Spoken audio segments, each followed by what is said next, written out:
Mi padre dijo, nunca le he dado nada a esta familia, y me dijo que me fuera.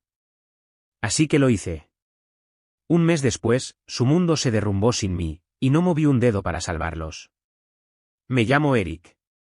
Tengo 29 años, y hasta el año pasado, creía entender lo que significaba la familia. No la versión de tarjeta Hallmark, sino la clase de familia en torno a la cual construyes tu vida, incluso si eso significa cargar con más peso del que te corresponde. Siempre he sido el callado, el hijo responsable, el que envía flores en los cumpleaños y se encarga de lo que falta cuando nadie más se da cuenta de que falta algo. Pero no crecí pensando que sería la columna vertebral de una familia que constantemente me hacía sentir como si fuera desechable. Esa parte sucedió lentamente, casi en silencio, como la podredumbre bajo las tablas del suelo, no la ves hasta que todo se derrumba. Al crecer, fui el hijo del medio. Mi hermano mayor, Adam, era el chico de oro, fútbol universitario, encantador, siempre rodeado de gente. Mi hermana menor, Mia, fue la princesa desde el momento en que nació. ¿Y yo? Yo era el que sacaba notas de BE y a quien decían que no estaba a la altura de su potencial. Realmente no me importaba.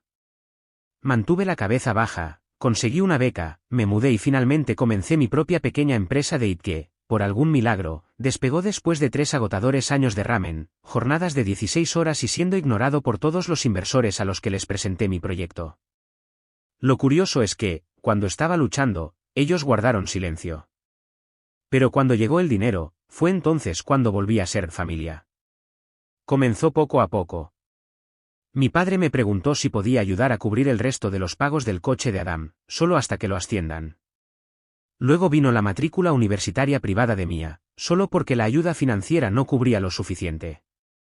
Mi madre necesitaba ayuda con las reparaciones del techo, luego con el sistema de calefacción, luego con la remodelación de la cocina con la que siempre había soñado. Y así, estaba pagando para 3 hogares y aún así recibía mensajes como, ¿puedes enviarme dinero por Venmo para la compra? Al principio, no me importó. Estaba agradecido de poder ayudar. Incluso me convencí de que estaba construyendo algo, un legado, quizás. Pensé que algún día podría mirar atrás y decir que había mejorado la vida de las personas que amaba. Pero algo en la forma en que ellos lo trataban como si se les debiera, como si yo no estuviera haciendo nada especial, comenzó a carcomerme por dentro. El día de Acción de Gracias pasado fue el punto de inflexión. Yo fui el anfitrión, no porque quisiera presumir, sino porque finalmente tenía una casa lo suficientemente grande como para sentar a todos. Lo organicé todo, lo limpié y preparé una hoguera en el patio trasero. Nadie se ofreció a ayudar, ni siquiera con los platos. Adam brindó a mitad de la cena, hablando de lo afortunados que somos de tenernos unos a otros y de cómo la familia siempre se apoya, sin mencionar el hecho de que yo pagué todo. Mia trajo a su nuevo novio y apenas levantó la vista de su teléfono. ¿Y mi padre? Pasó toda la noche hablando de lo difíciles que eran las cosas en su época y de lo fácil que lo tienen los niños ahora. Me lo tragué todo con una sonrisa, pero por dentro, ya me estaba alejando. Luego llegó la noche que lo desentrañó todo. Era un martes cualquiera, quizás 2 meses después. Acababa de terminar una larga reunión y llegué a casa a un mensaje de voz de mi padre. Su voz era cortante, cansada y aguda, de la manera que solo los padres saben hacerlo. Dijo, todo lo que haces es tomar. Nunca le has dado a esta familia nada que valga la pena recordar. Si tuvieras algo de orgullo, dejarías de actuar como si te debiéramos algo y simplemente te irías. Me dejó atónito. Por un segundo, pensé que lo había oído mal, así que lo reproduje de nuevo. Todo lo que haces es tomar. No grité. No devolví la llamada. Simplemente miré el mensaje durante un rato, luego me acerqué a la ventana y miré las luces de la ciudad que antes amaba. Algo dentro de mí se apagó en silencio, como una vieja bisagra rompiéndose bajo peso. Esa noche hice una maleta y me fui. Sin una despedida dramática, sin anuncio. Incluso le dije a mi asistente que detuviera todos los pagos salientes vinculados a las cuentas familiares. Solo una ruptura limpia y silenciosa. Pasaron 3 días, luego una semana, silencio absoluto. Nadie llamó, nadie envió mensajes. Les tomó casi un mes completo darse cuenta. Mia fue la primera. Me llamó una noche de viernes, con la voz temblorosa. Eric, hola. Acabo de iniciar sesión en el portal de la escuela, y mi matrícula no se procesó este mes. ¿Sucedió algo con la cuenta? Pude oír el pánico que estaba tratando de sofocar, ese tono falso y casual que usas cuando intentas no sonar desesperado. Respondí con un solo mensaje, pensé que nunca le di nada a esta familia. Sin seguimiento, sin explicación, solo eso. Ella no respondió, pero en menos de una hora, tenía 4 llamadas perdidas, de mi madre, 2, de Adam y una de un número que no reconocí. El mensaje de voz de mi padre fue divertidísimo, de una manera oscura: Eric, tenemos que hablar. Sea cual sea esta pequeña broma, no es gracioso. El futuro de tu hermana está en juego. Sin disculpas, solo exigencias, solo ese mismo tono antiguo que decía, nos debes. Ese fin de semana, volé a Denver. Nunca había estado allí, pero necesitaba un lugar lo suficientemente lejos como para sentir que había escapado de la órbita. Me alojé en un pequeño Airbnb con vista a las montañas, dormí mejor que en años. Y, por primera vez en mucho tiempo, no revisé mi correo electrónico. No abrí ningún mensaje. Dejé que el mundo girara sin mí. Y en casa, ahí es donde todo comenzó a desmoronarse. La escuela de Mia envió un aviso de retiro pendiente debido a la falta de pago. El coche de Adam, aún sin pagar, fue embargado. El pago de la hipoteca de mis padres rebotó. Y así, los cimientos que construyeron sobre mi silencio se agrietaron. Comenzaron a contactar con la familia extendida, contando su versión de los hechos, como los abandoné de la nada y abandoné mis responsabilidades. Pero la cosa es que no puedes reescribir una historia cuando demasiada gente ya conoce la verdad.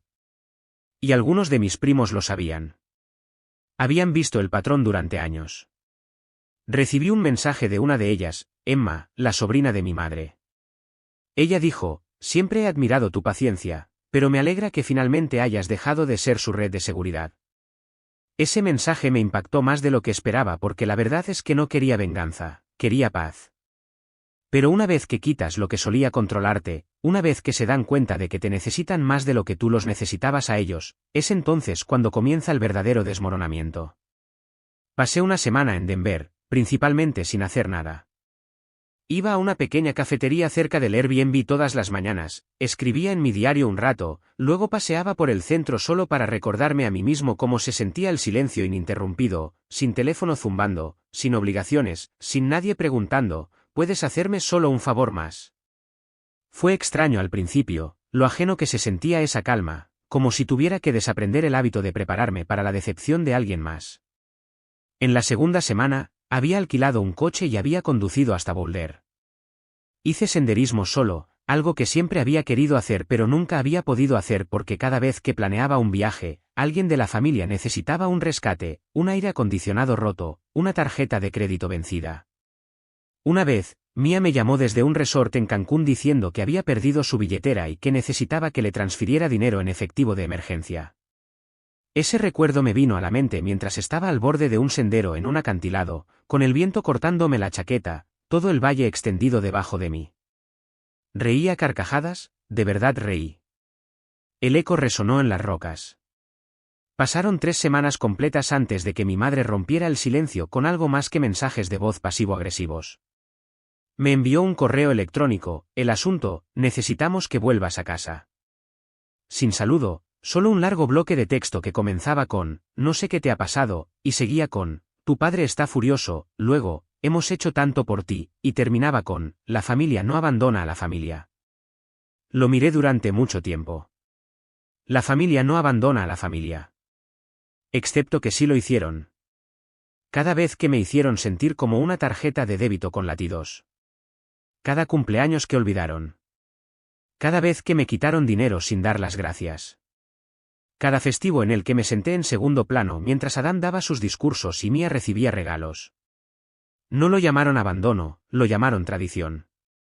No respondí. En cambio, reenvié el correo electrónico a mi abogado, Daniel, quien me había ayudado a establecer un fondo fiduciario hace años. Le dije que comenzara el proceso de transferir los pagos educativos restantes a un programa de becas para estudiantes universitarios de primera generación, aquellos que realmente necesitaban ayuda, aquellos que no se reirían a mis espaldas mientras drenaban mi cuenta bancaria. También le pedí que investigara quién figuraba en la escritura de la Casa del Lago, la que mis padres usaban todos los veranos, pagada en su totalidad por mí bajo la falsa promesa de que sería una inversión familiar compartida. Resultó que mi nombre seguía en los papeles. Así que tomé una decisión. Esa mañana de domingo, reservé un vuelo de regreso a casa, no para reconciliarse, no para ser manipulado con la culpa, sino para recoger recibos. No le dije a nadie que venía.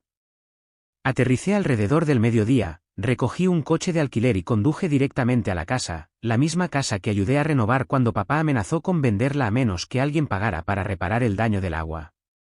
Se veía igual, familiar y falsa, como un plató de cine construido para parecerse a un hogar. Cuando subí por el camino de entrada, vi la vieja camioneta de Adam estacionada afuera. Supuse que volvió a mudarse después del embargo. No llamé a la puerta. Entré con la llave de repuesto. Mi madre olvidó que la tenía. En el momento en que entré en la sala de estar, escuché voces. «Está siendo dramático», decía Adam. «Volverá arrastrándose una vez que se calme». La voz de Mia siguió, más tranquila. «Simplemente no entiendo por qué está haciendo esto. Quiero decir, no es tanto dinero para él, ¿verdad?». Mi padre murmuró algo que no pude entender bien. Luego, alto y claro, Eric siempre ha sido el más débil. Escondiéndose detrás de su computadora, actuando como si el dinero lo hiciera especial. Me quedé allí en el pasillo, invisible, mientras seguían destrozándome como si yo no fuera la razón por la que las luces estaban encendidas. No lloré. No irrumpí. Ni siquiera sentí enojo, solo confirmación. Nunca me vieron, no de verdad. Salí en silencio y conduje hasta la Casa del Lago. Entré por la puerta principal, eché un largo vistazo a la cocina de planta abierta, la pared de fotos familiares que no incluía ni una sola mía, y comencé a tomar fotos para la publicación de bienes raíces. Al anochecer, mi abogado tenía todo lo que necesitaba para iniciar la venta. Eso fue el sábado. El lunes, envié un último mensaje al chat grupal familiar, dijiste, nunca le di nada a esta familia, así que finalmente les doy lo que siempre han actuado como si quisieran, distancia. No más matrículas, no más pagos de coches, no más reparaciones de techos. Vendan sus propios recuerdos. Me voy. Salí del chat grupal y los bloqueé a todos. Pensé que ese sería el final, pero lo que no me di cuenta fue lo profunda que había llegado la red de dependencia y lo rápido que se desharía una vez que cortara todos los hilos. Porque en una semana, Mia se enfrentó a la expulsión. Adam fue despedido después de perder demasiados turnos intentando solucionar las cosas. Y mis padres, digamos que su banco llamó con preguntas sobre una hipoteca que ya no podían pagar. ¿Y yo? Bueno, ya estaba a mitad de camino hacia el aeropuerto para un nuevo viaje, esta vez a Tokio. Primera clase, sin culpa, sin ataduras. Pero lo mejor, lo que sucedió la próxima vez que intentaron volver a arrastrarse. Estaba en algún lugar sobre el Pacífico cuando mi teléfono finalmente se puso al día con el caos que había dejado atrás, docenas de llamadas perdidas, mensajes de voz de números que no reconocí, amigos de Mia, probablemente, o alguien que intentaba hacerme entrar en razón en nombre de mi familia. Había mensajes de texto de mi padre que parecían comenzar como amenazas pero que rápidamente se deshacían en frases incompletas y desesperadas, como, no lo quisimos decir de esa manera, y tú sigues siendo nuestro hijo. Eso me hizo reír. No escuché ni un solo mensaje de voz, no abrí ninguno de los archivos adjuntos. Solo vi cómo se acumulaban las notificaciones como una presentación silenciosa de pánico. Es gracioso cómo las personas que dicen que nunca has dado nada de repente recuerdan exactamente cuánto has dado una vez que se ha ido. Tokio fue todo lo que necesitaba, limpio, silencioso, anónimo. Deambulé por templos y galerías comerciales iluminadas con luces de neón. Dejé que mi mente respirara de una manera que no sabía que era posible, sin culpa pesando sobre mis hombros, sin emergencia sorpresa. Por primera vez en mi vida, solo era yo, no el plan de respaldo de nadie, no el arreglador familiar. 2 semanas después del viaje, finalmente desbloqueé a una sola persona, Emma, mi prima. Ella había enviado un solo mensaje durante toda la debacle, cuando estés listo para hablar, estoy aquí, no para convencerte, solo para escuchar. Me reuní con ella después de regresar. Nos sentamos en una cafetería cerca de su apartamento, y ella trajo su computadora portátil. Quiero mostrarte algo, dijo, deslizándola sobre la mesa. Era un hilo de Reddit, de todas las cosas. Mia había publicado con una cuenta alternativa, pidiendo ayuda financiera para permanecer en la escuela después de una emergencia familiar inesperada. Contó una historia que me pintaba como el inestable, dijo que había abandonado a la familia sin ninguna razón, afirmó que estaba teniendo una crisis nerviosa. La gente estaba donando dinero, extraños. Emma me miró, con los labios apretados. Ya ha recaudado casi $6,000. Pensé que debería saberlo. Miré la pantalla, sintiendo un retorcimiento en el estómago que no era tanto enojo como tristeza. Allí estaba de nuevo, la misma historia remodelada para que se ajustara al papel de víctima. Solo que esta vez, lo estaba haciendo públicamente, monetizándolo, utilizando la simpatía de los extraños como un arma. Y lo peor de todo es que todavía no veía lo que había hecho. Esa noche, no publiqué furioso ni la llamé directamente. Hice algo más silencioso. Tomé capturas de pantalla de cada pago que había hecho para su educación, transferencias bancarias, recibos de matrícula, incluso el fondo de libros de texto que había transferido durante su primer año. Los subí a un álbum privado, sin nombres, sin subtítulos dramáticos, solo fechas, cantidades en dólares y confirmaciones de pago. Luego publiqué un comentario anónimo en el hilo, antes de donar, tal vez pregunten a dónde fue el resto de los $90,000. Algunas personas olvidan quién las ayudó cuando la ayuda se detiene. No se volvió viral. No necesitaba hacerlo.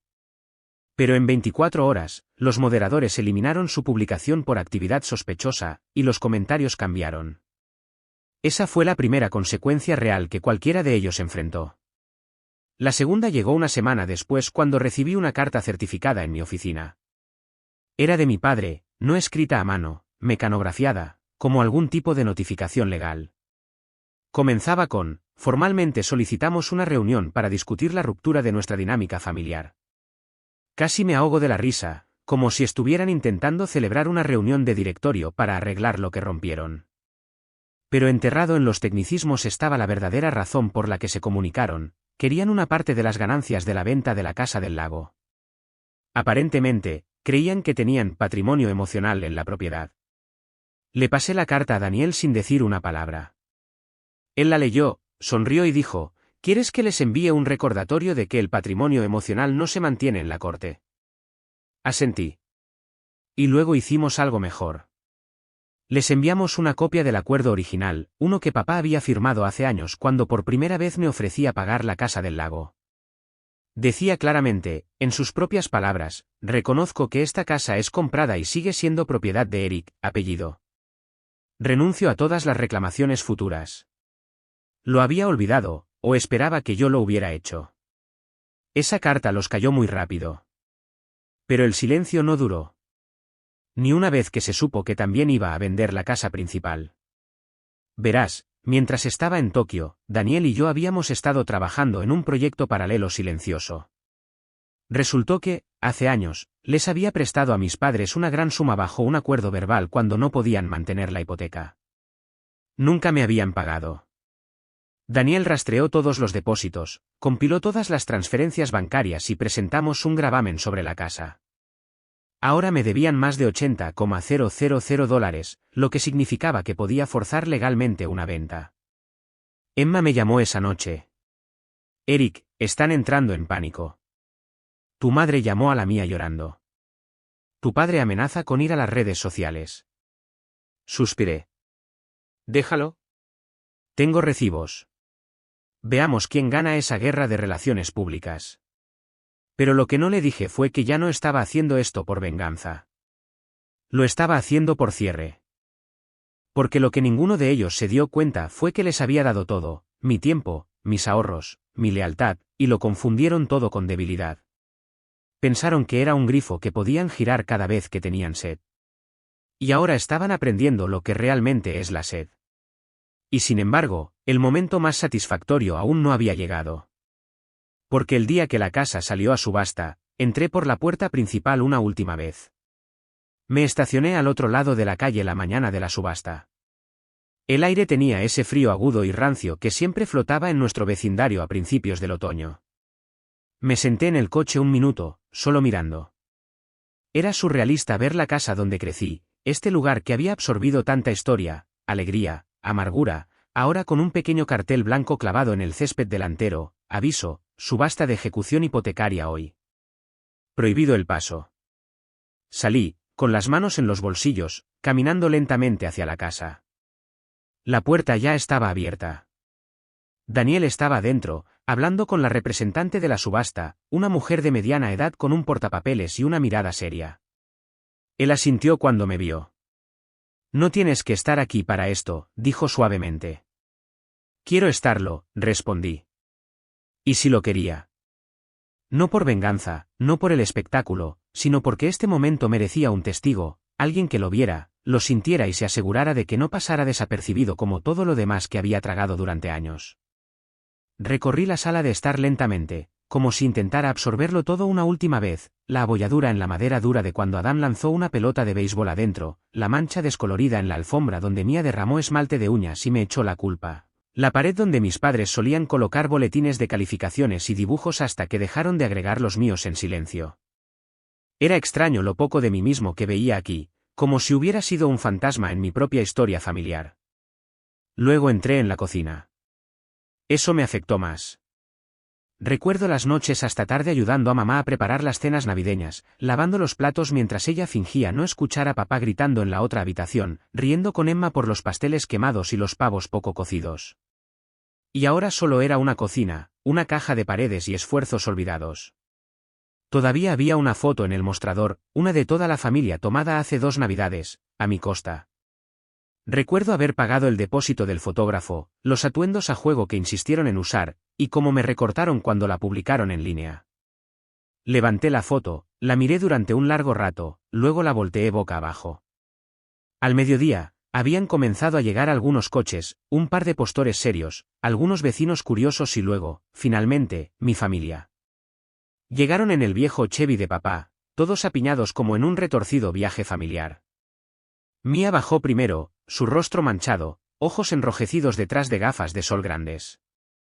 Adam la siguió, frunciendo el ceño, claramente aquí solo para actuar como ejecutor. Y luego mis padres.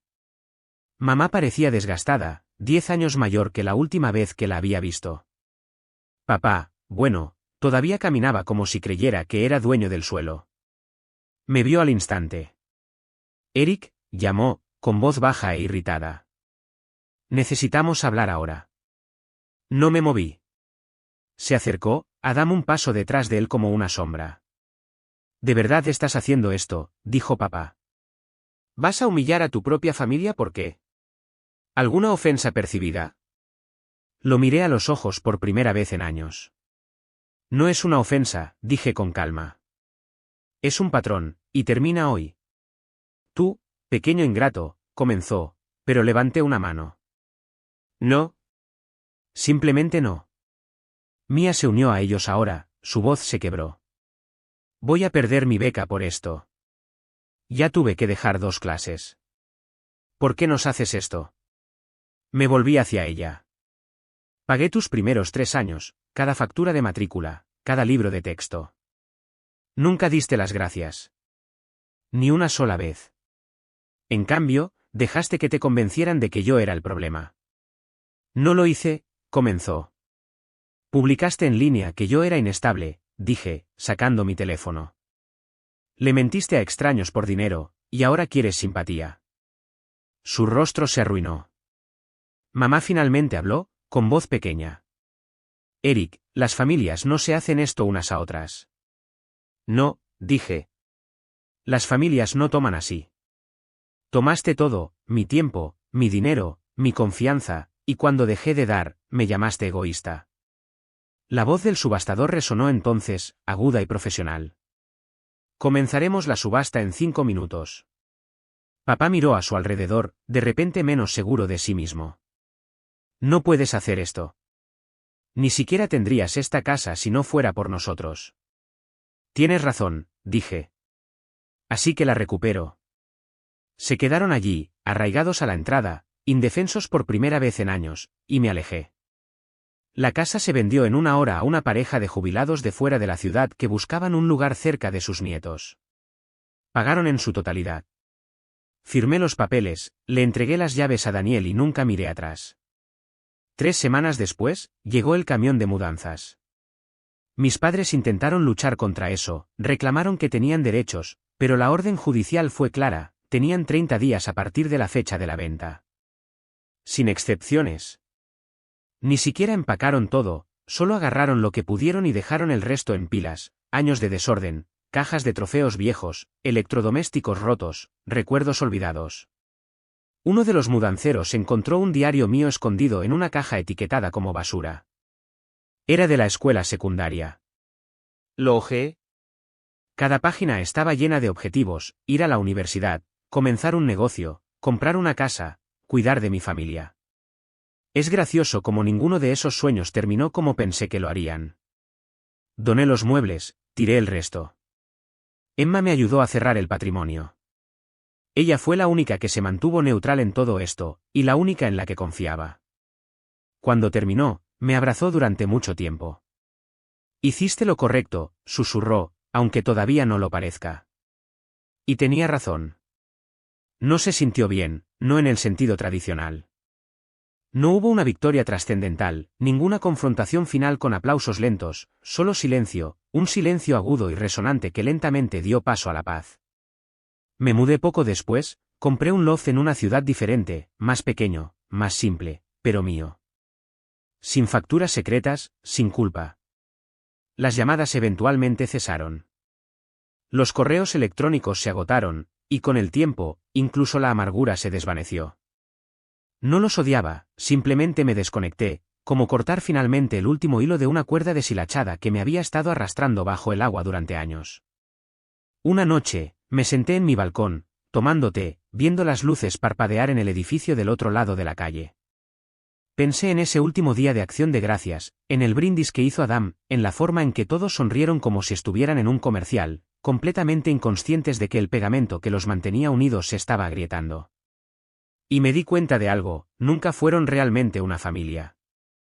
Eran un sistema que solo funcionaba mientras yo permaneciera en silencio, permaneciera útil, permaneciera pequeño. Y ahora tenían que aprender a mantenerse sin mí. Recibí un mensaje unos meses después, un correo electrónico de Mia. No espero una respuesta. Solo quería decir que ahora lo entiendo, y lo siento. Lo leí 2 veces, luego una vez más, y luego lo archivé. No por rencor, sino porque ya no necesitaba el cierre de ellos. Ya lo tenía de mí mismo.